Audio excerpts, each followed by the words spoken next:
رب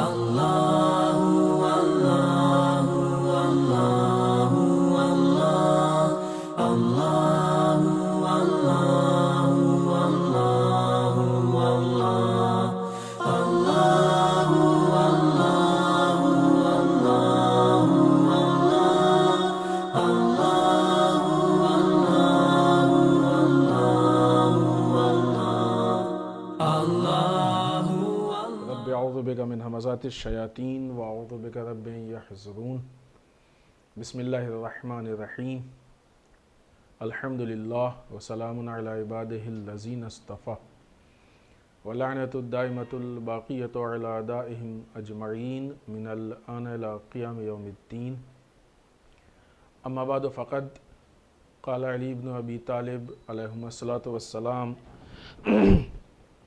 اذا حبت امرا فقع فیہ فإن شدت توقیہ اعظم مما تخاف منہ۔ جمعہ کی اس گفتگو میں حسب دستور سب سے پہلے اپنے نفس اور پھر آپ سب کو تقوی الہی کی دعوت دیتے ہوئے، اس لیے کہ تقوی الہی یا یوں کہا جائے کہ اللہ کا تقوی وہ بہترین اور پرفیکٹ راستہ ہے کہ جو انسان کو ہر طرح کی مشکل، پریشانی یا غم، اندوہ ان چیزوں سے نکالتا ہے۔ یہ تقوی الہی کا آؤٹ پٹ ہے، یا یوں کہا جائے کہ تقوی الہی کا یہ خاصہ ہے۔ اس لیے کہ تقوی الہی میں ایک بہت اہم چیز ہے للہیت۔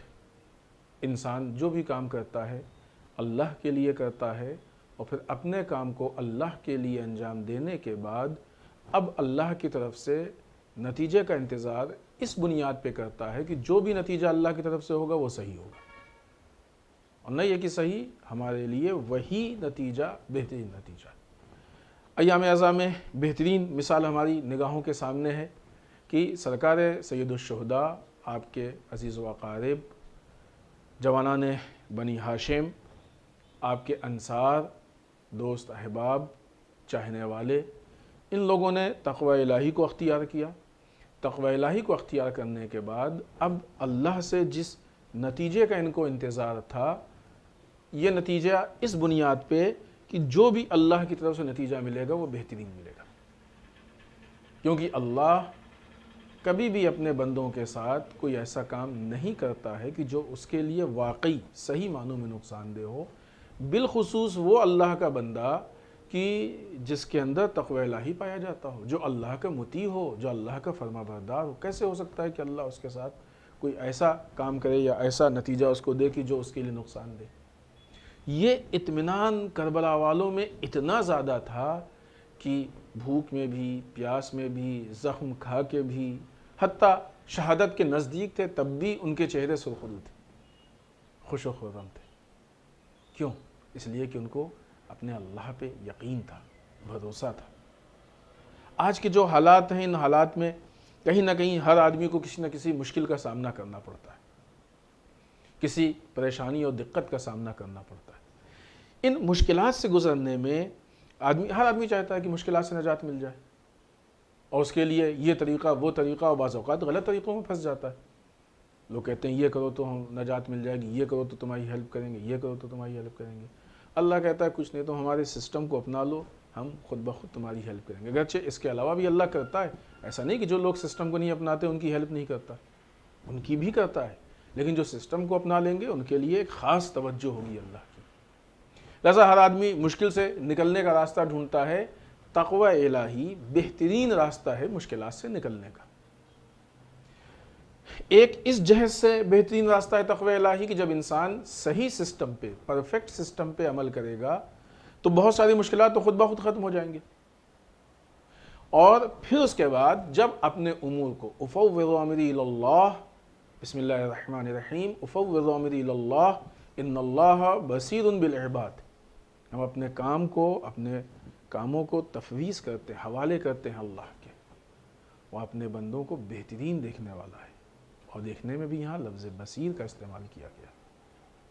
لہٰذا جب اپنے کاموں کو اللہ کے حوالے کر دیں تو ظاہر سی بات ہے کہ پھر اللہ سے بہتر ہمارے کاموں کی تدبیر کون کر سکتا ہے؟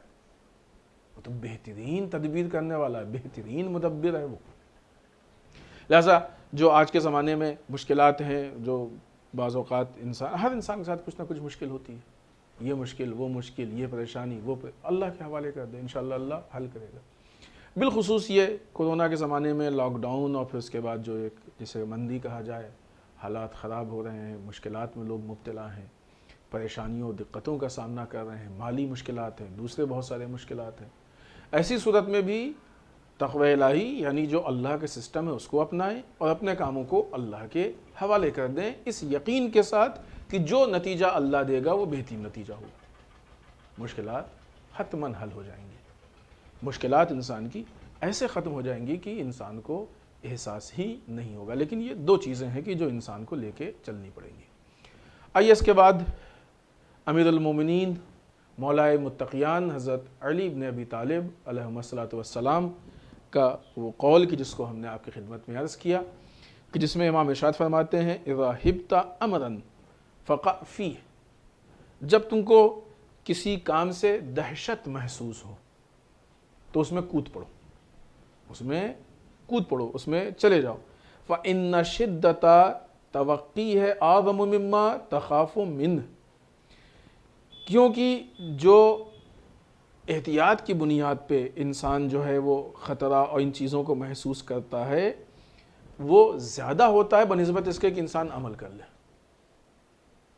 کیا کریں گے کیسے ہوگا، وہ کریں گے کیسے ہوگا، یہ کریں گے کیسے ہوگا، ڈر۔ ترجمے کی ہی وضاحت پہ اس حد تک ایک آپ کے سامنے وہ جملہ ایک ہم پیش کریں، مشہور ہے یہ چیز۔ عموماً جو لوگ تیرنا سیکھتے ہیں، سوئمنگ، تو کبھی کبھی ایسا اتفاق ہوتا ہے کہ وہ گئے پانی میں، چاہے وہ تالاب ہو، ندی ہو، نہر ہو یا سوئمنگ پول ہو، کچھ بھی ہو، گئے اور کبھی کبھی ہوتا ہے ڈس بیلنس ہوتا ہے، ان کو لگتا ہے ڈوبنے لگے۔ عموماً شروع میں یہ ہو جاتا ہے تقریباً سبھی کے ساتھ، ہاتھ پیر مارتے ہیں اور جب باہر نکلتے ہیں تو پانی نہیں پی کے وہ عجیب حالت ہوتی ہے۔ تو اب وہ ڈر جاتے ہیں، خوف۔ بعض لوگ جن کے اندر ہمت ہوتی ہے، یوں کہا جائے کہ جو اس قول پہ عمل کرتے ہیں، وہ پھر چھلانگ لگا دیتے ہیں، کود پڑتے ہیں اور سیکھ جاتے ہیں۔ لیکن جو ڈر جاتا ہے وہ نہیں سیکھتا۔ وہ مشہور ہے ایک صاحب کے لیے کہ جب وہ گئے اور اس کے بعد حالات خراب ہوئے تو باہر نکلے تو انہوں نے قسم کھائی جب تک تیرنا نہیں سیکھ لیں گے پانی میں پیر نہیں ڈالیں گے۔ ظاہر سی بات ہے کہ یہ انسان جو خوف کی بنیاد پہ باہر ہے تو کیسے سیکھے گا؟ اس کو سیکھنے کے لیے پانی کے اندر جانا پڑے گا، اس کو سیکھنے کے لیے پانی میں کودنا پڑے گا۔ جب تک یہ پانی میں نہیں کودے گا اس وقت تک یہ تیرنا نہیں سیکھ سکتا ہے۔ لہٰذا جب بھی انسان کو کسی بھی چیز میں خوف محسوس ہو تو مولا کہتے ہیں کہ اس میں کود پڑو، وہ خوف خود بخود ختم ہو جائے گا۔ در واقع ہم یہ کہہ سکتے ہیں کہ مولا کا یہ قول جس میں مولا انسان کے اندر کسی چیز سے جو ایک ڈر، وحشت اور خوف پیدا ہو جاتا ہے اس کو ختم کرنے کے لیے بہترین حکیمانہ قول ہے مولا کا کہ جس پہ عمل کر کے ہم اپنی مشکلات سے مقابلہ کر سکتے ہیں۔ خوب یہ تجربہ انسان کی پریکٹیکل لائف میں اور معاشرے میں باقاعدہ کیا جا چکا ہے کہ جب انسان کسی چیز سے ڈرتا ہے تو اب وہ جو ہم نے مثال دی ترجمے کے عنوان تک، ترجمے کے حد تک، تو وہ ظاہر سی بات ہے کہ سوئمنگ کی ہے، تیرنے کی ہے، ہو سکتا ہے کہ انسان کو اس کی اتنی ضرورت نہ ہو، اس کے بغیر بھی کام چلا لے، ممکن ہے۔ لیکن بعض اوقات انسان کی زندگی میں ایسے کام ہوتے ہیں کہ جس کی انسان کو ضرورت ہوتی ہے۔ اب اگر وہاں پہ انسان کے اندر خوف ہوگا اور خوف کی بنیاد پہ انسان اس کام کو نہیں کرے گا تو مشکلات پیش آئے گی۔ لہٰذا جب ایسے حالات پیش آتے ہیں تو انسان کے اندر ایک طرح کا خوف ہوتا ہے، ایک اضطراب پایا جاتا ہے، ایک پریشانی ہوتی ہے، ایک غم و غصہ ہوتا ہے۔ ایسی صورت میں جب تک انسان اس سے ڈرتا رہے گا یہ غم و غصہ، یہ خوف، یہ ساری چیزیں آگے بڑھتی جائیں گی، اور جب اس میں کود جائے گا، اس کو کر لے گا تو ظاہر سی بات ہے جیسے ہی کام ختم ہوگا سارے چیپٹر اس کے کلوز ہو جائیں گے اپنے آپ۔ اور ہو سکتا ہے، اور یقیناً ہوتا ہے، عموماً ہوتا ہے کہ جیسے ہی کام شروع ہوگا، تجربہ ہوگا تو اس کو خود ہی محسوس ہو جائے گا ہم تو بلا وجہ ڈر رہے تھے، اس میں تو کوئی ایسی ڈرنے والی چیز ہی نہیں ہے۔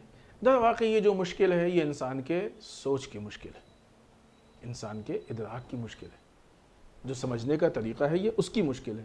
کیوں؟ اس لیے کہ انسان جب تک کسی چیز میں وارد نہیں ہوا ہے، داخل نہیں ہوا ہے، اس وقت تک ڈرنا یہ نہیں سمجھ میں آتا۔ کسی نے بتا دیا، کچھ سمجھ لیا، ابھی وہ صحیح طریقے سے اس کو محسوس نہیں کر پایا. جیسا کبھی کبھی ایسا ہوتا ہے کہ اس چیز کے بارے میں انسان کئی کئی دن، پورے پورے ہفتے، پورے پورے مہینے ڈرا کرتا ہے کیسے ہوگا. مثلا کسی کا خدا نخواستہ آپریشن ہونا ہے، کسی کے، حتیٰ بعض اوقات لوگ انجیکشن سے ڈرتے ہیں، پریشان رہتے ہیں. ڈاکٹر نے بتایا انجیکشن لگوانا ہے، کل لگنا ہے انجیکشن، پورے دن پریشان ہے، 24 گھنٹے پریشان ہے، کیا ہوگا کیسے ہوگا. اور گئے لگوانے چلے آئے تو ظاہر کچھ سیکنڈ میں لگتا ہے، کچھ سیکنڈ میں معلوم ہو گیا نہیں ایسے کوئی چیز ہی نہیں تھی، یہ تو بہت ہی معمولی سی چیز ہے. تو انسان طولانی مدت تک پریشان ہوتا ہے. بعض اوقات کچھ منٹ، کچھ سیکنڈ یا بہت زیادہ تو 1 گھنٹے میں وہ مسئلہ ختم ہو جاتا ہے. تو یہ ایک سوچ کی مشکل ہوتی ہے کہ جس کی وجہ سے انسان اس مقام تک پہنچتا ہے. یا مثلاً انسان بعض اوقات کسی ایسی چیز کے پیچھے جاتا ہے کہ جہاں پہ طرح طرح کے احتمال اس کے ذہن میں آتے ہیں، اور ایسی چیزیں کہ جو واقعیت سے، حقیقت سے دور ہوتی ہے. یہ جو طرح طرح کے احتمال اس کے ذہن میں آتے ہیں، جو چیزیں واقعیت حقیقت سے دور ہیں، یہ اس کو ڈر میں ڈال دیتی ہیں. کیسا ہوگا، ایسے ہوگا. حتیٰ بعض لوگ اس مسئلے میں انہی چیزوں پہ بزنس اور کاروبار نہیں کر پاتے. بزنس کریں گے پتہ نہیں کیا ہوگا، ایسا ہوگا. بعض لوگوں کو مثلاً جاب کرنا چاہتے ہیں اور کسی انجان شہر میں جاب ملتی ہے، نہیں جاتے ہیں. اب اتنی دور کون جائے، کیسا ماحول ہو، کیا ہو، کیسا پیش آئے، یہ ہو، وہ سب چیزیں تو ہر جگہ پیش آتی ہیں. تو یہ پھر جب تک انسان نہیں کرتا ہے تب تک یا تو خوف میں، یا پھر ظاہر سی بات ہے کہ اس کے راستے رک جاتے ہیں ترقی کے، وہ اپنے نقصان کی طرف آتا ہے. تو یہ جو حالات ہیں یہ انسان کو جب تک نہیں کرتا ہے تب تک مشکلات میں ڈالتے ہیں. ان مشکلات کے، اب یہ تو انسان چاہے گا نا کہ جو اس کو غم و غصہ ہے، جو رنج ہے، جو پریشانی ہے، دقتیں ختم ہو جائے. اس کے ختم ہونے کا صرف یہی راستہ ہے کہ انسان اس کام کو کر لے. یہ جملہ کون ہے؟ مشکل کشا، حلال مشکلات. اگرچہ حلال مشکلات جو ہماری مشکل کشائی کرتے ہیں، اس مشکل کشائی کا معیار صرف یہی نہیں ہے. مولا کائنات ہماری بڑی بڑی مشکلوں کو حل کرتے ہیں، اور مولا کائنات کی مشکل کشائی کا مزاج ہی یہی ہے کہ مولا ایسے اصول ہم کو بتاتے ہیں کہ جن پہ عمل کرنے کے بعد مشکل پیش ہی نہیں آتی ہے. لہٰذا یہ خود ایک بہت بڑی مشکل کشائی ہے مولا کی طرف سے کہ جو لوگ اگر اس پہ عمل کریں تو بہت سارے مسائل انشاءاللہ اپنے آپ ختم ہو جائیں گے. آپ دیکھیں کہ بعض اوقات کیا یہ ہوتا ہے، معمولاً ملٹری کو ٹریننگ، تربیت دی جاتی ہے نا، وہاں پہ ہر طرح کی ان کو تربیت دی جاتی ہے. پھر تربیت کے بعد ابھی ایک عرصے سے ایک رواج ہے کہ ایک احتمالی یا فرضی جنگ یہ لوگ لڑتے ہیں. جا کے بہت سے ملک نمائش کرتے ہیں اس طرح کی، گولیاں جو ہیں وہ مثلاً ڈپلیکیٹ استعمال کرتے ہیں، جو بھی طریقہ ہے، جا کے بیابان میں وہ لوگ مشق ایک طرح کی ہے یہ، اور فرضی دشمن سے جنگ کرتے ہیں کہ اگر ایسا ہوگا تو ہم ایسے حملہ کریں گے، ایسا حملہ ہوگا تو ہم ایسے دفاع کریں گے. جو بھی ان کے اس میں وہ ہوتا ہے سب. کیوں ایسا ہوتا ہے؟ اگرچہ آج کل اس کا ایک اپنا پولیٹیکل بھی فائدہ ہے، وہ یہ کہ دوسرے ملکوں پہ بتا سکیں کہ ہماری طاقت کیا ہے، تاکہ لوگ جو ہے وہ اس کا جو ہے فائدہ نہ اٹھانے پائیں، یوں کہا جائے کہ وہ لوگ ہمت نہ کرنے پائیں. لیکن خود ملٹری کے عنوان سے اس کا فائدہ یہ ہے کہ جو جوانوں کے دلوں میں اگر کسی چیز کا خوف ہے تو یہ سارے مراحل سے گزر کے ان کے دلوں سے خوف نکل جائے، چاہے وہ ان کی ٹریننگ ہو جو اپنے ہاں ہوتی ہے، چاہے اس طرح کی یہ جنگیں ہوں جو فرضی دشمن سے ہوتی ہیں، تو وہ دلوں سے خوف نکالنا. بہت ساری ٹریننگ میں اس طرح کی چیزیں پیش آتی ہیں، اور یہ کمال ہے اس کا کسی بھی چیز کی ٹریننگ کے لیے کہ جو بھی ان کے دل میں خوف پیدا ہو سکتا ہے ایسی تربیت کی جائے کہ ان کے دل سے وہ خوف نکل جائے، وہ ڈر ان کے دل سے نکل جائے. جب انسان کے دل سے وہ ڈر نکل جائے گا تو انسان پھر بغیر کسی رکاوٹ کے اس میں قدم رکھ دے گا اور آگے بڑھ جائے گا. لہٰذا یہاں پہ ایک اور ہم مثال دیں، اور بلکہ ایک بات آپ کی خدمت میں عرض کریں کہ ہمارے یہاں جو بچوں کی تربیت ہوتی ہے، اس جہت سے اس پہ گفتگو کرنا تھوڑا سا اہم بھی ہے. ہمارے یہاں جو بچوں کی تربیت ہوتی ہے اس تربیت میں خاص اس کا جو ہے وہ دخل ہونا چاہیے کہ کسی چیز کا ان کے دلوں میں خوف نہیں بیٹھنا چاہیے، کیونکہ جتنا ہم ان کے دلوں میں خوف بیٹھائیں گے اتنا آگے بڑھ کے ان کے جو کمال اور رشد اور ترقی کے جو راستے ہیں وہ بند ہوتے جائیں گے۔ اتفاقاً ہمارے یہاں تربیت میں بعض اوقات الٹا ہوتا ہے۔ بچپنے سے ہی بچوں سے کہتے ہیں کہ جب بچے کچھ کرنا چاہتے ہیں اور ہمیں ایسا لگتا ہے کہ وہ نہیں کر پائیں گے، ضروری نہیں کہ ہمیں جو لگے وہ صحیح ہو، عموماً غلط ہی سوچتے ہیں۔ اب یہ کہ ہم مثال بھی اس کی آپ کی خدمت میں پیش کریں گے۔ جب بچے کچھ کرنا چاہتے ہیں اور ہمیں لگتا ہے کہ وہ نہیں کر پائیں گے، تم کہاں کر، تمہارے بس کا نہیں ہے، تم نہیں کر سکتے ہو۔ شخصیت کشی ہے یہ، ہم نے بچے کی شخصیت کو مار دیا، ختم کر دیا۔ تم نہیں کر سکتے ہو، دیوار اٹھا دی، تالا لگا دیا۔ اب وہ اس راستے پہ خوف، اسی جملے سے اس کے دل میں خوف پیدا ہو۔ بعض اوقات ہوتا ہے، بعض لوگ کہتے ہیں تم کہاں جا رہے ہو، تم کچھ نہیں کر سکتے ہو، کسی کام کے نہیں ہو تم۔ یہ کوئی طریقہ ہے؟ جاہلانہ بات ہے۔ اس طریقے سے بچوں سے کیا بڑوں سے بھی بات نہیں کی جاتی اس طریقے سے؟ یہ بہت ہی احمقانہ طریقہ ہے، اچھا طریقہ نہیں ہے۔ ایک کسی اسپیکر سے ہم نے ایک بات سنی تھی، بہت جلدی سے ہم خلاصتاً اس کو آپ کی خدمت میں عرض کریں، بہت زیادہ وقت نہیں ہے، لیکن تربیت اور عبرت بہت اچھی ہے اس میں۔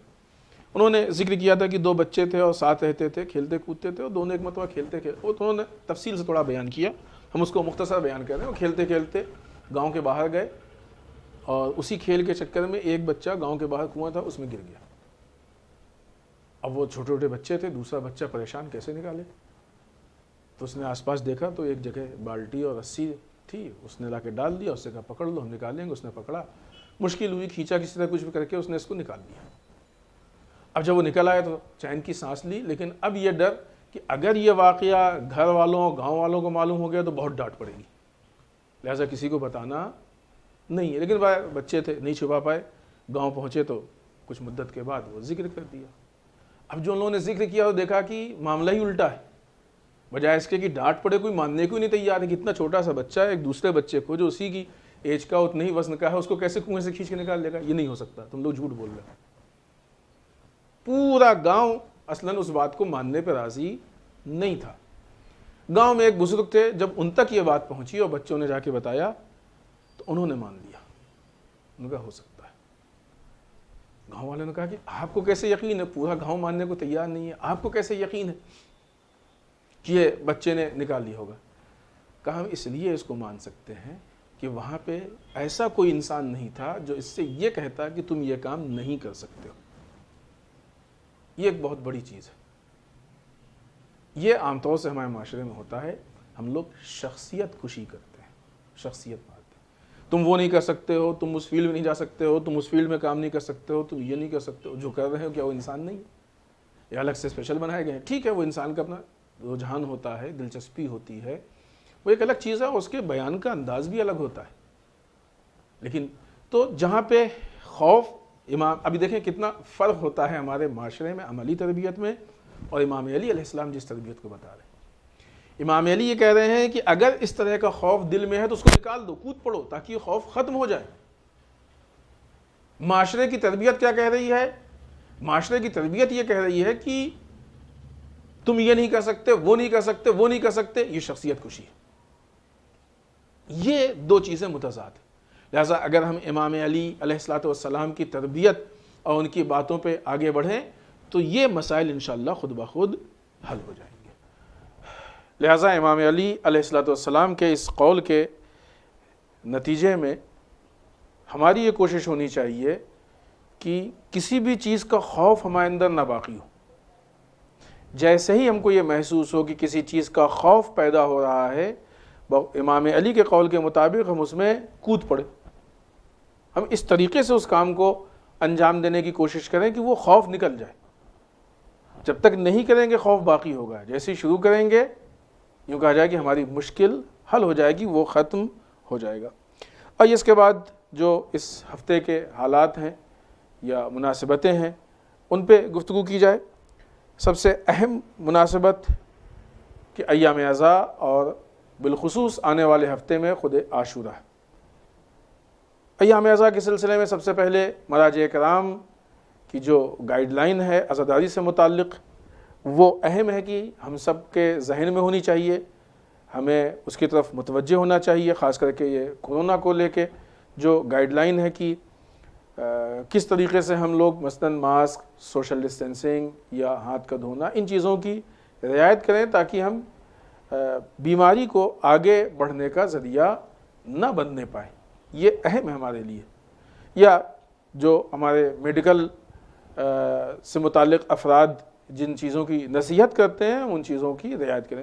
ظاہر ہے کہ ان چیزوں کو لے کے سوشل میڈیا پہ بہت کچھ بھرا پڑا ہے. ان ساری چیزوں کو ماننا، ان پہ عمل کرنا یہ ہماری ذمہ داری نہیں ہے جب تک آتھینٹک راستے سے یہ باتیں ہم تک نہیں پہنچتی ہیں.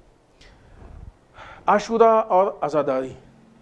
در واقع عاشورہ اس مناسبت کا نام ہے کہ جہاں پہ داستان عشق ہے. سرکار سید الشہداء امام حسین علیہ السلام اور ان کے چاہنے والوں نے اللہ سے جو عشق تھا اس کے نتیجے میں اللہ کی راہ میں ہر ممکن قربانی دے دی، جو بھی ممکن تھا اور جو بھی حالات سامنے آئے. عشق کا مطلب یہی ہوتا ہے.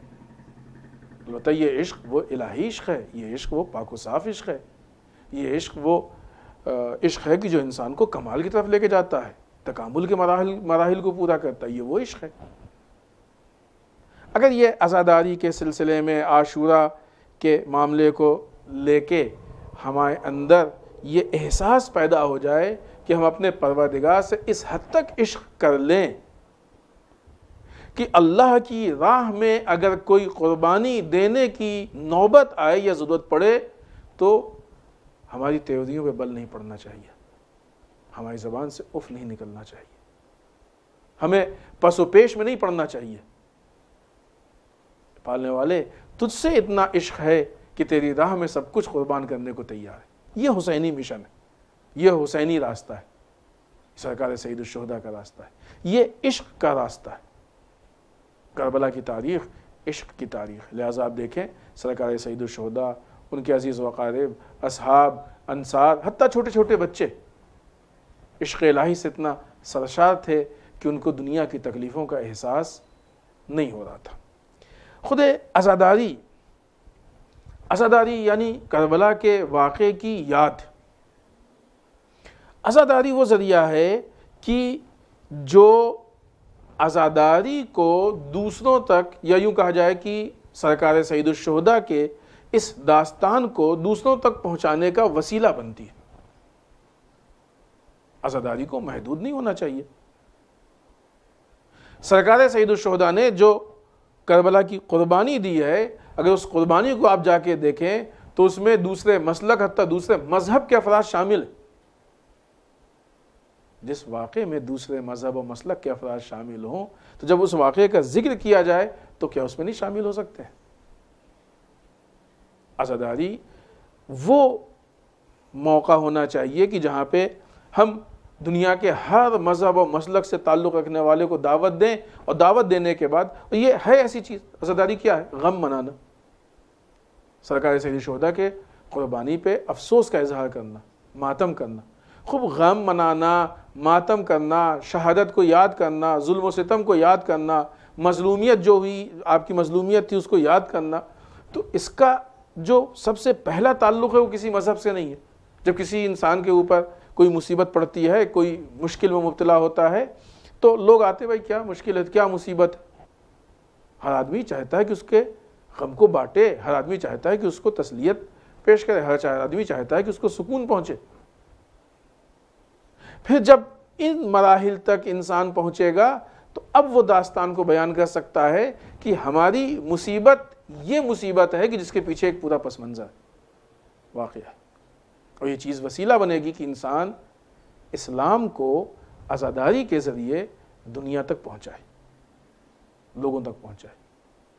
دونوں راستے ہیں اس کے کہ ہم یا تو اپنے گھروں میں ایسی مجلسیں کریں کہ جہاں سب کو دعوت دیں، سب لوگ آئیں اور سب کے سامنے یہ گفتگو ہو، اور اگر کوئی نہیں آتا ہے تو پھر ہمارے جلوسوں کو ایسا ہونا چاہیے کہ جہاں سے گزر جائیں لوگوں کو عزاداری سے متعلق حد اقل ایک میسج یا ایک جملہ مل جائے. اگر کوئی ان سے پوچھے کہ یہ جو لوگ جا رہے ہیں یہ کون ہے، کیا ہے، تو حد اقل ایک جملہ تو بیان کر سکے، کچھ تو ان کے سمجھ میں آئے. اسیران کربلا کا قافلہ، جس کو دوسرے الفاظ میں ہم جلوس کہہ سکتے ہیں، جب وہ کوفے اور شام کے راستوں سے گزرا ہے تو جہاں جہاں سے گزرا ہے وہاں وہاں انقلاب برپا ہو گیا. ہم حد اقل معرفت تو پیدا کرا سکتے ہیں. لہٰذا یہ عزاداری دوسروں تک پیغام اسلام، پیغام سرکار سید الشہداء کے پہنچانے کا ذریعہ ہے۔ خود ہم لوگوں کے عملی اعتبار سے اگر آپ دیکھیں تو کربلا کی قربانی در واقع دین کے تحفظ کے لیے، دین کی حفاظت ہے۔ اگر کربلا کی قربانی دین کے تحفظ کے لیے ہے، کربلا کی قربانی دین کی حفاظت کے لیے ہے، تو آج عزاداری کو بھی دین کی حفاظت کے لیے ہونا چاہیے، اور تبھی وہ واقعی عزاداری ہے۔ یعنی عزاداری ایسی ہو کہ جس کے ذریعے سے جو بھی دین کے ارکان ہیں، جو بھی دین کی باتیں ہیں، جو بھی دین کے احکام ہیں، وہ محفوظ رہیں، اس کے وہ وسیلہ بنے کہ محفوظ رہیں۔ سرکار سید الشہداء نے کربلا میں دین بچایا ہے، لہذا آج عزاداری کو دین بچانا چاہیے۔ بہت واضح اور سامنے کی مثال کہ سرکار سید الشہداء نے میدان کربلا میں ظہر کے وقت جب جناب ابو ثمامہ نے آ کے یاد دلایا کہ مولا وقت ظہر ہے، تو امام نے جناب ابو ثمامہ کو دعا دی، اور دعا دینے کے بعد وہیں میدان جنگ میں مصلی کو بچھا دیا، نماز کو قائم کر دیا۔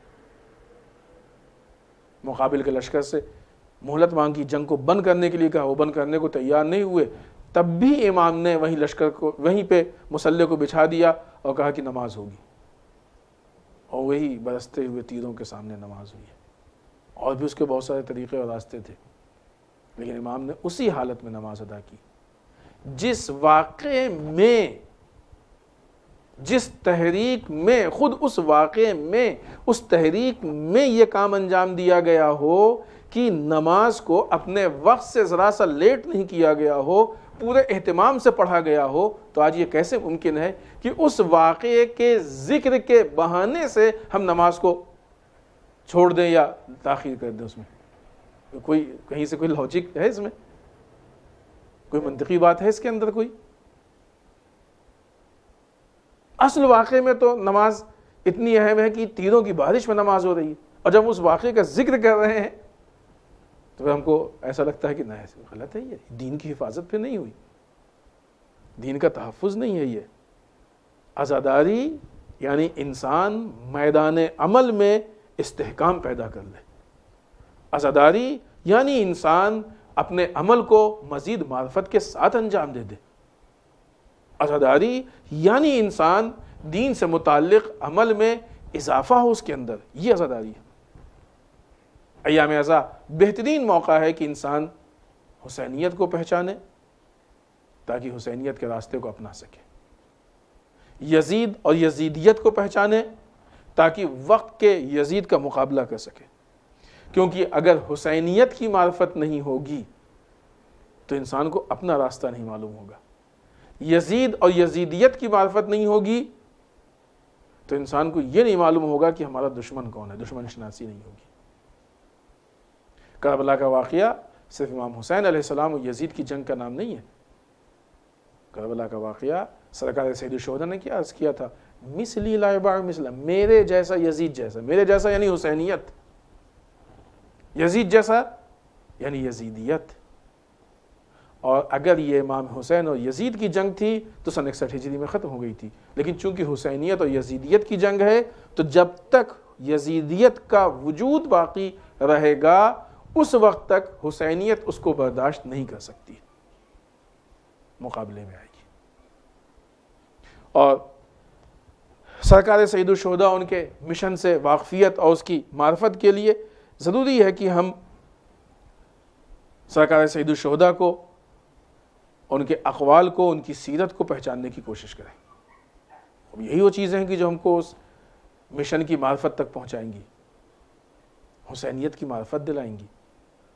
اور بالخصوص ان اقوال میں خطبہ منی حتماً پڑھیں، بہت اہم پیغام ہے خطبہ، اہم پیغام۔ اور بھی سرکار سید الشہداء کے دوسرے اقوال ہیں اور چھوٹے چھوٹے اقوال ہیں، اگر وہ ہمارے ذہنوں میں باقی رہ جائیں، حتیٰ صرف ترجمے کی میسج ہمارے پاس رہے، ہم کو کم سے کم یہ تو معلوم ہوگا کہ ہمارا امام ہم سے کیا چاہ رہا ہے، کیا تقاضا کر رہا ہے، ہمارا امام ہم سے کیا مانگ رہا ہے۔ لہٰذا جہاں ایام عزا میں ایک طرف ہم عزاداری کر رہے ہیں، مجلسوں میں جا رہے ہیں، نوحہ و ماتم کر رہے ہیں، سرکار سید الشہداء کی یاد میں بہت ساری ہم اپنی خدمات کو انجام دے رہے ہیں، وہیں ہماری یہ بھی ذمہ داری بنتی ہے کہ سرکار سید الشہداء کی یاد میں کچھ پڑھنے کی کوشش کریں، امام کے اقوال کو پڑھنے کی کوشش کریں، امام کے خطبات کو پڑھنے کی کوشش کریں، امام کے احوال کو پڑھنے کی کوشش کریں، تاکہ ہم یہ پہچان سکیں کہ ہماری ذمہ داری کیا ہے۔ اور جب ہم یہ پہچان سکیں کہ ہماری ذمہ داری کیا ہے، یعنی حسینیت کے راستے کو اور یزیدیت کے راستے کو پہچانیں گے، تو پھر ہمارے اندر وہ ہمت پیدا ہوگی، وہ شجاعت پیدا ہوگی کہ موجودہ وقت میں ہر بدعنوانی، ہر ظلم و ستم، ہر نامنی کے مقابلے میں ہم آواز بلند کریں گے۔ یقیناً کربلا ہم کو اسی مقام تک لے کے جانا چاہتا ہے۔ دوسری چیز کہ جو اس ہفتے میں ایک وہ ہوئی کہ ایک عظیم عالم دین، حوزہ علمیہ قم کے عظیم استاد آیت اللہ سید عادل علوی کی، جن کے علمی خدمات بھی بہت زیادہ ہیں، کتابیں ہیں کافی، ان کا انتقال ہو گیا۔ اللہ ان کے درجات کو بلند کرے اور ہم سب کو توفیق دے کہ ہم ان کے آثار سے استفادہ کر سکیں۔ آخری چیز کہ جو اس سلسلے میں ہم بیان کرنا چاہتے ہیں، وہ اس ہفتے کے حالات میں جو ایک نیوز سامنے آ رہی ہے وہ بہت عجیب بات ہے۔ اب ظاہر سی بات ہے کہ اس طرح کی عجیب باتیں ہوتی رہتی ہیں سعودی وغیرہ سے۔ سعودی عرب اور یو اے ای کے بیچ یمن کا ایک علاقہ عدن ہے کہ جس کو لے کے اختلاف ہے کہ یہ علاقہ کس میں ہے، اور ظاہر سی بات ہے کہ جو حالات ہیں وہ سب کے سامنے۔ اس کے باوجود بھی سعودی عربیہ یو اے ای کی بارڈر پہ ایک سینک اڈے کی تعمیر کر رہا ہے۔ یہ خود پوائنٹ کئی جہت سے قابل غور ہے اور کوشچن مارک ہے کہ کیوں اس جگہ پہ، کیوں، بہت ساری چیزیں ہیں کہ جس میں سوچنے والی ہیں، بالخصوص سعودی عربیہ کے وسیلے سے۔ اس کا رابطہ اس اعتبار سے بھی اس نیوز کی اور اس بات کی اہمیت سامنے آتی ہے کہ جیسا کہ سننے میں آیا ہے کہ تقریباً 7,000 یا اس کے آس پاس افراد مکے میں پراپرٹی خریدنا چاہ رہے ہیں، خریدنا ہے۔ یو اے ای نے ان کو مثلاً اپنے جو ہے نیشنلٹی دی ہے۔ اس طرح کی چیزیں سامنے آ رہی ہیں۔ یہ حالات کہاں جا رہے ہیں؟ اگر 7,000 یہودی مکے میں پراپرٹی خریدیں گے، یہ تو بہت عجیب چیز ہو گئی، عجیب مسئلہ۔ پھر آگے کیا حالات پیش آئیں گے؟ اور مسئلہ تو یہ ہے کہ یہ ساری چیز سعودی عربیہ کی رضایت سے ہے، اس کی حمایت سے ہے۔ یہ واقعی عجیب بات ہے۔ ظاہر سی بات ہے کہ زائونزم یا یہودی جو اسلام دشمن، ان کے اندر ایک جذبہ ہے کہ جس کی بنیاد پہ حج یا بہت سارے دوسرے اہم امور پہ اثر پڑا ہوا ہے اور بہت سی چیزوں میں کافی تبدیلی آئی ہوئی ہے۔ اس طریقے سے ان کے بڑھتے ہوئے حالات، بڑھتے ہوئے رسوخ ہم کو یہ بتا رہے ہیں کہ آنے والے وقت میں مزید حالات بد سے بدتر ہوں گے۔ اور یہاں پہ مسئلہ پھر وہی حسینیت اور یزیدیت کا ہے۔ بعنوان حسینی ہماری یہ ذمہ داری ہونی چاہیے کہ ہر یزیدی اقدام پہ ہم اعتراض کریں۔ آج جو اتنی ساری چیزیں، اتنی ساری تبدیلیاں سعودی میں ہو گئی ہیں، کتنے لوگوں نے اعتراض کیا؟ کتنے لوگوں نے آواز اٹھائی؟ چونکہ آواز نہیں اٹھ رہی ہے لہٰذا وہ اپنے کو آزاد سمجھ رہا ہے، جو دل چاہے کر لے۔ ٹھیک ہے، آپ کا ملک ہے اور ملک سے متعلق آپ کی اپنے اختیارات ہیں، لیکن مکہ و مدینہ یہ آپ کی پراپرٹی نہیں ہے، یہ اسلامی میراث ہے۔ حج اسلامی میراث ہے، اس کے متعلق آپ فیصلہ نہیں لے سکتے، آپ کی حیثیت نہیں ہے، اوقات نہیں ہے آپ کی، اور آپ کو بھی معلوم ہے کہ نہیں لے سکتے، اسی لیے آپ نے اپنا نام بھلے ہی جھوٹ صحیح خادم حرمین شریفین لکھا ہے۔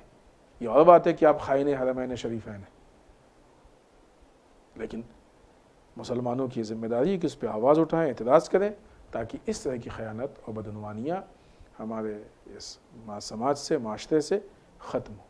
آخر میں بارگاہ پروردگار میں دعا کرتے ہیں پالنے والے ہم سب کو اعمال صالحہ کی توفیق عنایت فرما، بار الہ اعمال قبیحہ سے محفوظ رکھ، پالنے والے ہمارے گناہوں کو بخش دے، بار الہ ہمارے مرحومین کو بخش دے، پالنے والے اسلام و مسلمین کی حفاظت فرما، بار الہ دشمنان اسلام کو نیست و نابود کر دے، پالنے والے ہمارے علماء کا سایہ ہمارے سروں پہ باقی رکھ، بار الہ رہبر و مراجع کو طول عمر عنایت فرما، بار الہ ہمارے امام کے ظہور میں تعجیل فرما، ہمیں ان کے اعوان و انصار میں شریک ہونے کی توفیق عنایت فرما۔ ربنا تقبل منا انک انت السمیع العلیم، اللہم صلی علی محمد و آل محمد۔